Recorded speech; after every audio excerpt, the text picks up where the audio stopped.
আলিফের অর্থ হইল আল্লাহু লা ইলাহা ইল্লা হুয়াল হাইয়ুল কাইয়্যুম। ওই আল্লাহ লা ইলাহা ইল্লাল্লাহ, যে ছাড়া কোনো কি নাই, ইলাহ নাই, উপাস্য নাই। আল হাই, ইনি চিরঞ্জীব, আল কাইয়্যুম, চিরস্থায়ী সত্তা। ওই আলিফ তো তাকেই বোঝায়, আল্লাহু লা ইলাহা ইল্লা হুয়াল হাইয়ুল কাইয়্যুম।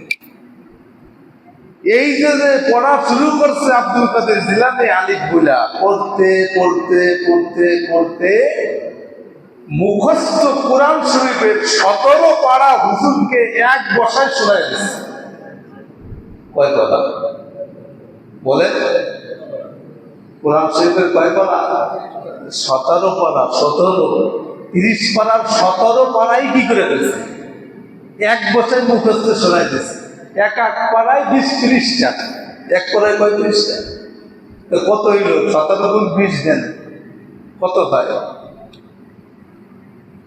জায়গায় শোনায় হুজুর, এটা হুজুর কাণ্ড দেখা যে এতটুকু পুলা পিসি অবস্থা দেখা 17 পারা শুনাইছে মুখস্থ, উনি হ্যাং মেরে গেছে।